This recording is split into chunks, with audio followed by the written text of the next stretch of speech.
इस वर्ष की शारदीय नवरात्रि का आगमन कुछ विशेष है, क्योंकि मां दुर्गा अपने सिंह पर नहीं बल्कि हाथी पर सवार होकर अपने भक्तों के द्वार पधार रही हैं। शास्त्रों में कहा गया है कि माता रानी की सवारी केवल एक प्रतीक नहीं होती, बल्कि आने वाले समय का संदेश लेकर आती है। हाथी को शक्ति, ऐश्वर्य और वैभव का प्रतीक माना गया है। जब मां हाथी पर आती हैं, तो यह संकेत देता है कि इस वर्ष धरती पर हरियाली छा जाएगी, खेत लहलहाएंगे, वर्षा प्रचुर मात्रा में होगी और अन्न जल की कोई कमी नहीं रहेगी।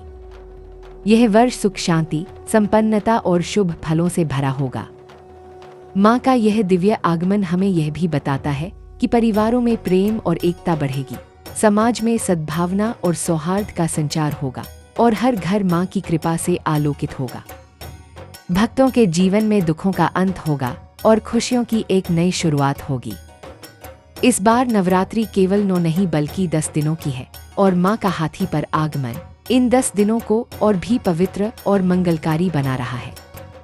भक्तजनों, यह समय है मां के चरणों में समर्पण करने का, सच्चे हृदय से मां का नाम जपने का और उनके आशीर्वाद से अपने जीवन को उज्जवल करने का।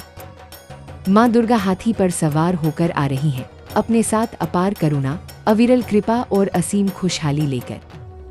मां के जयकारे गूंजेंगे, दीपक जलेंगे और हर घर में भक्ति की गंगा बहेगी। मां का यह आगमन केवल पर्व नहीं बल्कि आशा, विश्वास और दिव्यता का उत्सव है।